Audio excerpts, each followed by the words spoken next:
भारत के रूप में अपने आप को स्थापित किया है। आज भारत विकास भी कर रहा है और विरासत का संरक्षण भी कर रहा है। विरासत और विकास का यह अद्भुत संगम आज अयोध्या में हम सबको इस रूप में देखने को मिल रहा है।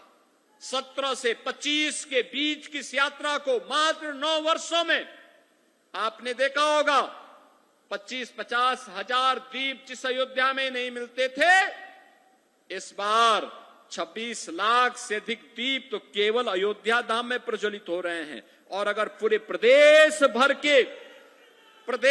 भर के अंदर मैं इसकी गणना करूं तो मैं कह सकता हूं कि कम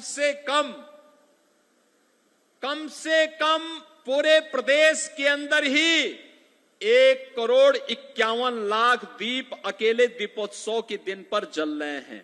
और ये जो दीप मैं आज कह रहा हूं, 26 लाख तो केवल राम जी की पेड़ी से राम जन्मभूमि और राम घाट, नया घाट आदि में प्रज्वलित हो रहे हैं।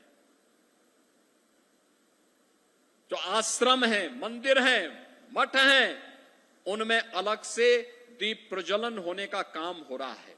वे अलग से आश्रम वासियों की ओर से, पूज्य संतों की ओर से भगवान राम के आगमन पर, अयोध्या आगमन पर आज जिस भव्य रूप में इस कार्यक्रम को आगे बढ़ाया जा रहा है, यह हम सबके उन संकल्पों को आगे बढ़ाने का कार्य है।